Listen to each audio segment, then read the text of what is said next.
untuk kita semua.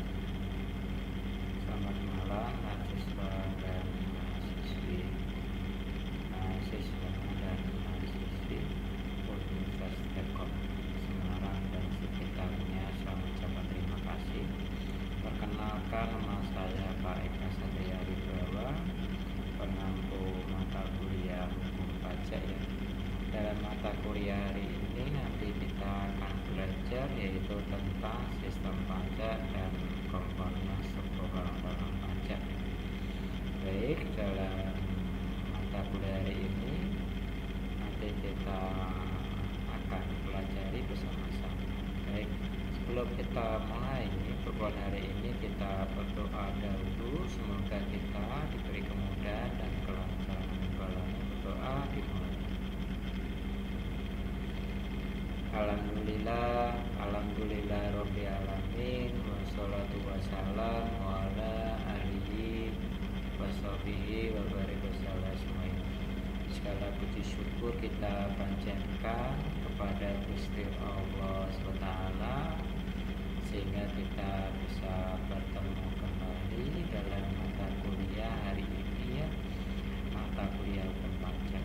Dalam mata kuliah hari ini nanti kita akan membahas yaitu tentang sistem pajak dan komponen struktural dalam pajak. Apa saja yang termasuk dalam sistem pajak dan komponen struktural pajak? Pengantar dalam sistem pajak itu ada namanya definisi pajak. Jadi pajak itu merupakan kewajiban finansial, wajib yang dibebankan oleh pemerintah kepada masyarakat ya untuk membiayai pengeluaran negara baik untuk program kesejahteraan sosial. Selanjutnya ada tujuan pajak. Jadi tujuan utamanya adalah untuk mengumpulkan dana, gunanya untuk pengeluaran pemerintahan dan mendorong pertumbuhan ekonomi yang berkelanjutan ya. Nah, selanjutnya ada namanya peran pajak dalam ekonomi. Jadi pajak memainkan peran kunci dalam perekonomian seperti mendanai struktural publik ya, membiayai program sosial, dan ada memobilisasi sumber daya untuk pembangunan. Terus selanjutnya ada peran pajak dalam kehidupan sosial.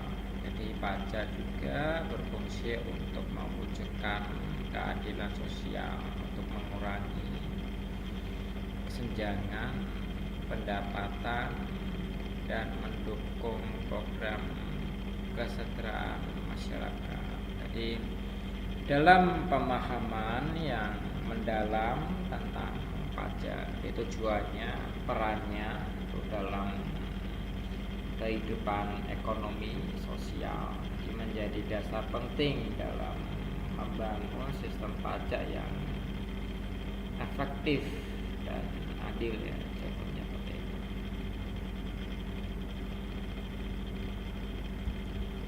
Baik, selanjutnya ada sejarah sistem berpajak yang ada di Indonesia.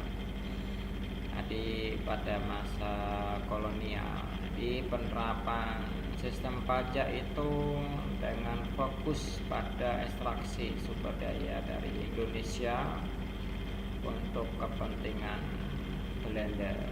Terus ada namanya Orde Baru.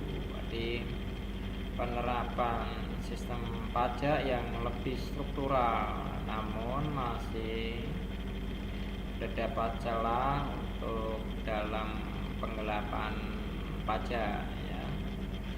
Terus pada masa kemerdekaan itu ada namanya pembentukan sistem pajak nasional ya, dan tujuannya untuk upaya reformasi pajak untuk mendukung pembangunan ekonomi.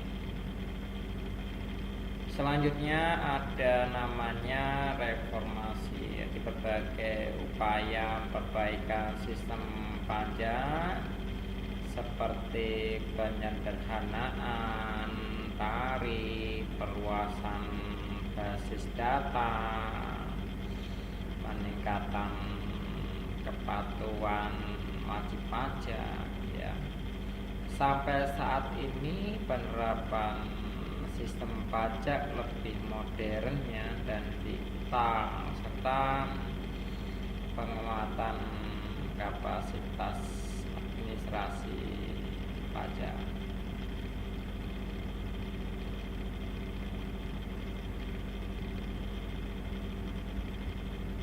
Baik, sistem dalam pajak itu ada berbagai jenis ya.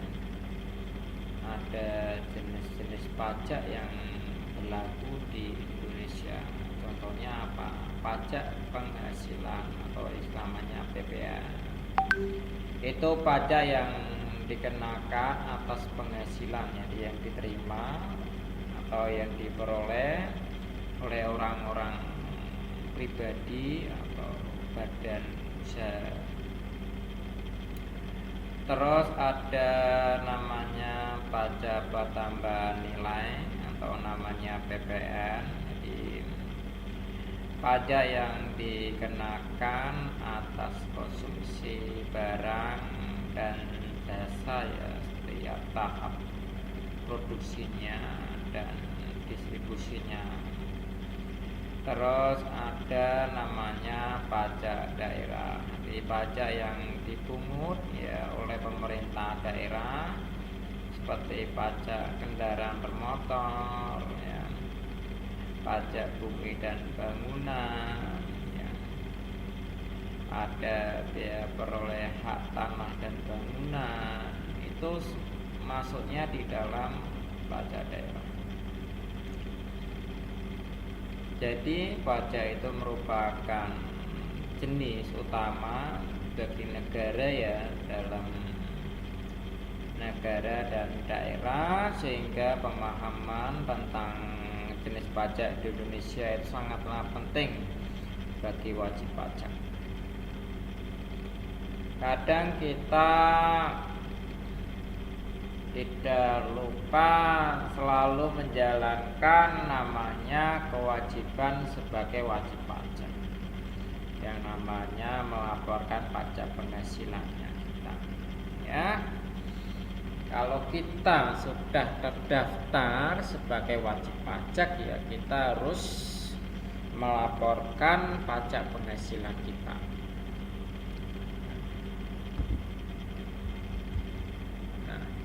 Struktural organisasi perpajakan yang saat ini ya sudah mulai berkembang, yaitu ada pajak penghasilan badan itu sampai 75%, pajak penghasilan pribadi 68%, ada pajak pertambahan nilai 82%. Terus ada tren penerimaan pajak dari tahun 2017, yaitu penerimaan pajak itu mencapai signifikan ya, sampai 1.300, meningkat sampai 4,3% dari tahun sebelumnya. Terus di tahun 2018 itu penerimaan pajak itu menaik menjadi 14,5, menjadi 1,5 triliun ya, dan didorong oleh penerimaan pajak penghasilan dan PPN. Terus ada penerimaan pajak mencapai signifikan ya, tumbuh ya 1,8% dibandingkan dengan tahun sebelumnya. Terus tahun 2020 itu dia dengan pajaknya menurun ya, menjadi 19,7, karena dulu tahun 2020 karena dampak COVID-19. Terus tahun 2021 mulai membaik ya, tercatat mencapai 1 miliar ya. 1,4 triliun ya, tumbuh menambah menjadi 16,2 dibandingkan tahun 2020 ya. Di tahun 2020 memang negara lagi masa sulit-sulitnya, masyarakat juga lagi masa sulit-sulitnya, karena banyak yang masyarakat yang sampai gulung tikar dulu pada waktu zaman tahun 2020 karena ada musim COVID-19. Terus ada reformasi sistem pajak, yaitu ada modernisasi administrasi pajak, jadi upaya untuk meningkatkan efisiensi administrasi ya.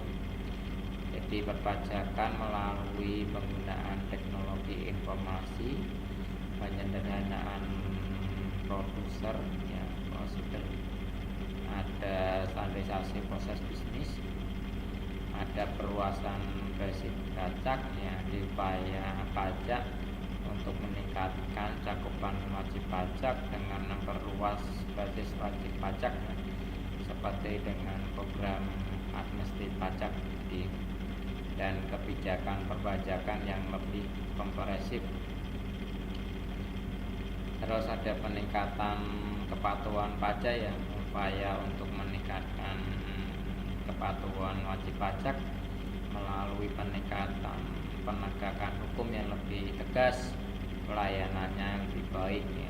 Terus ada kampanye kesadaran perpajakan. Selanjutnya ada peningkatan kapasitas sumber daya manusia, jadi upaya untuk meningkatkan dan kemampuan profesionalisme ya awal pajak melalui pelatihan ya. Terus adanya pengembangan karir ya, sistem penghargaan yang lebih baik ya. Terus ada penyelenggaraan tarif pajak, di upaya untuk menyederhanakan tarif pajak agar lebih mudah dipahami, diterapkan, serta menciptakan sistem perpajakan yang lebih adil dan kompetitif.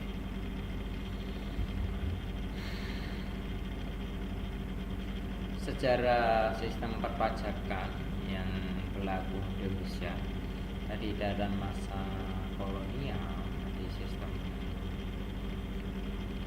perpajakan itu dikenal dengan pemerintah kolonial Belanda dengan membiayai kegiatan kolonial.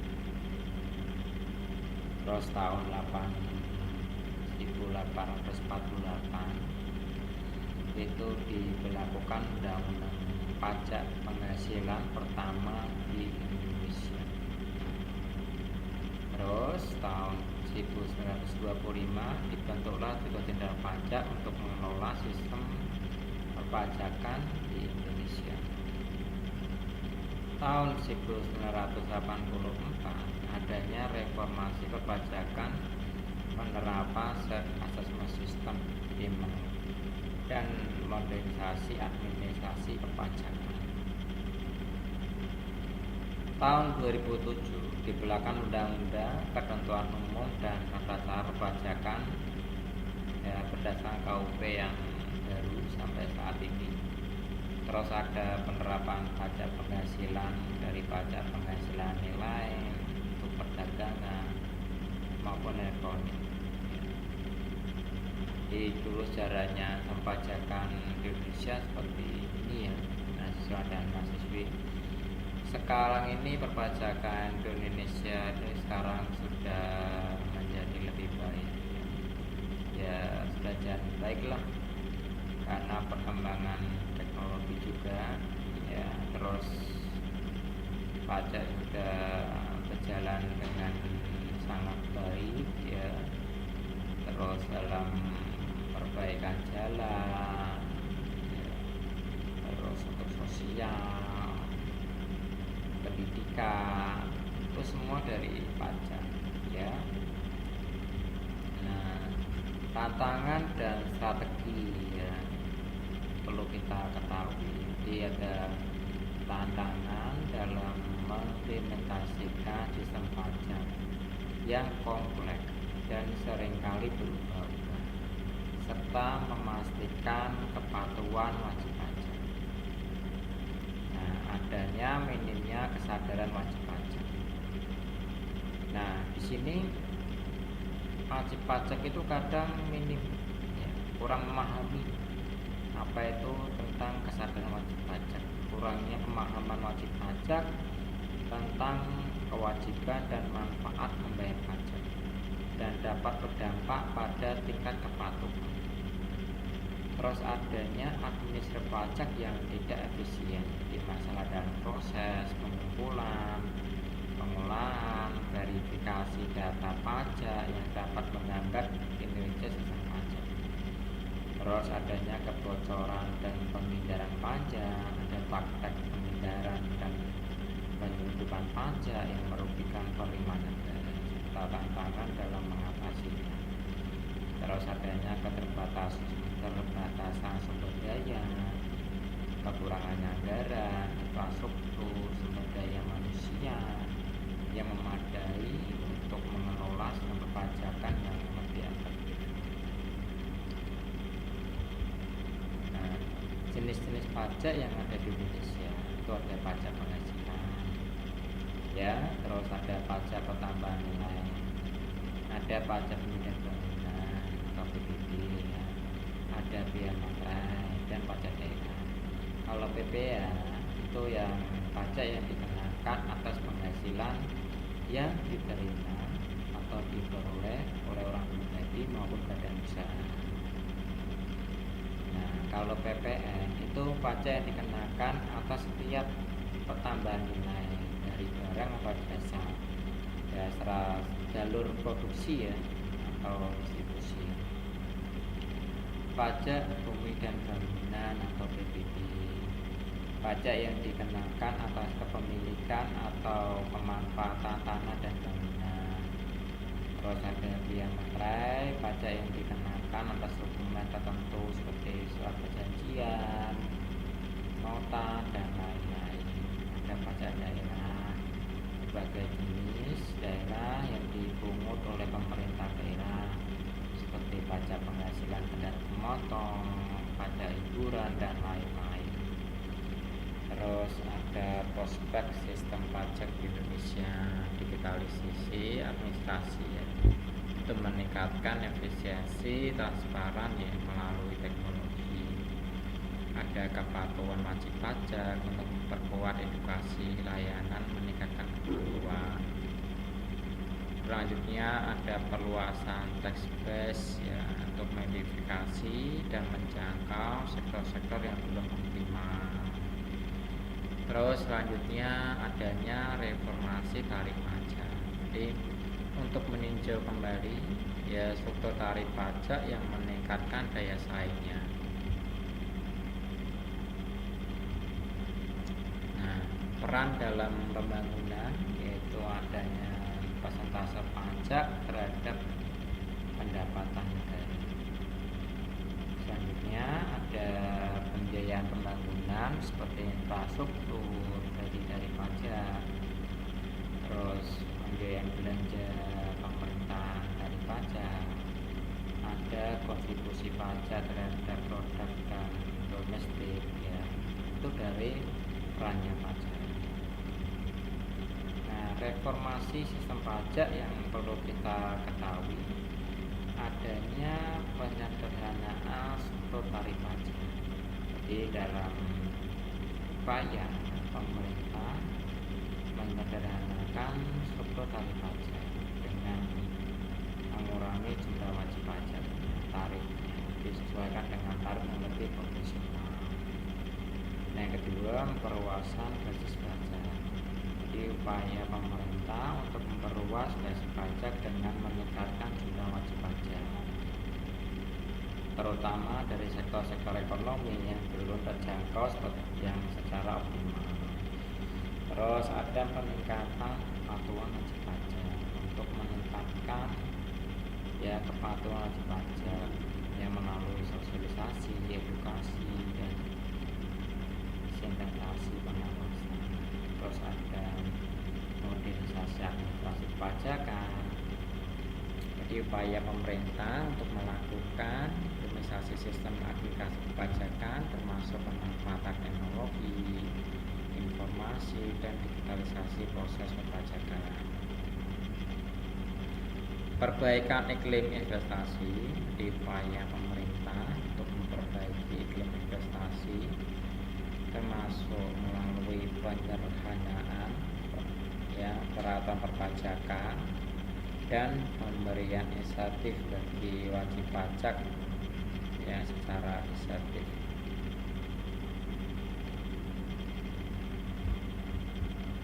Nah, selanjutnya ada prinsip pemungutan pajak. Yang pertama ada prinsip keadilan. Jadi pemungutan pajak harus dilakukan secara adil di dalam mempertimbangkan kemampuan wajib pajak dan tidak boleh menimbulkan kelakuan diskriminasi.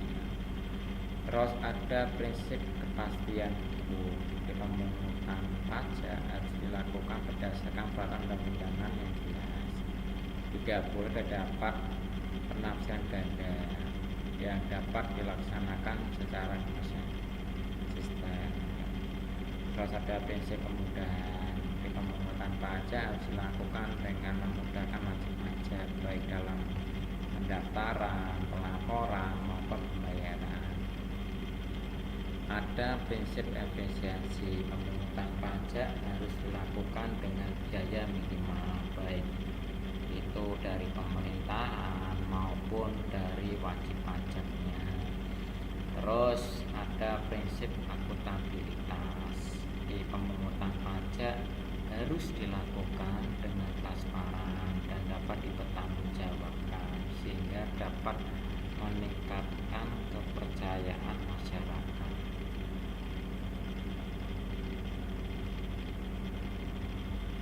Kesimpulan yang perlu kita pelajari dalam mata kuliah ini, yang pertama pentingnya sistem pajak yang adil. Jadi sistem pajak yang adil itu memastikan beban pajak yang didistribusikan secara merata di seluruh masyarakat dan mendorong sukarela meningkatkan kepercayaan kepada pemerintah. Kontribusi pajak untuk pembangunan yang berkelanjutan. Di penerimaan pajak yang stabil, memadai itu memungkinkan pemerintah untuk berinvestasi dalam infrastruktur, dalam layanan publik dan inisiatif lingkungan yang mendukung dan pembangunan berkelanjutan. Terus adanya pentingnya transparansi dan akuntabilitas. Ada transparansi dan akuntabilitas dalam administrasi perpajakan meningkatkan kepercayaan masyarakat dan mendorong kepatuhan sukarela serta mengurangi peluang korupsi dalam penghindaran pajak. Jadi sistemnya pajak yang adil, berkelanjutan, transparan merupakan fondasi yang penting bagi pembangunan ekonomi sosial yang merata serta penggunaan sumber daya publik yang efektif dan efisien. Baik, terima kasih dalam mata kuliah hari ini. Mungkin apabila ada yang mau ditanyakan nanti bisa ditanyakan baik di live chat pribadi boleh maupun di chat grup boleh ya. Terima kasih dalam mata kuliah hari ini tentang sistem pajak dan komponen struktural perpajakan yang berlaku sampai saat ini. Terima kasih. Saya akhiri. Assalamualaikum warahmatullahi wabarakatuh. Salam sejahtera untuk kita semuanya.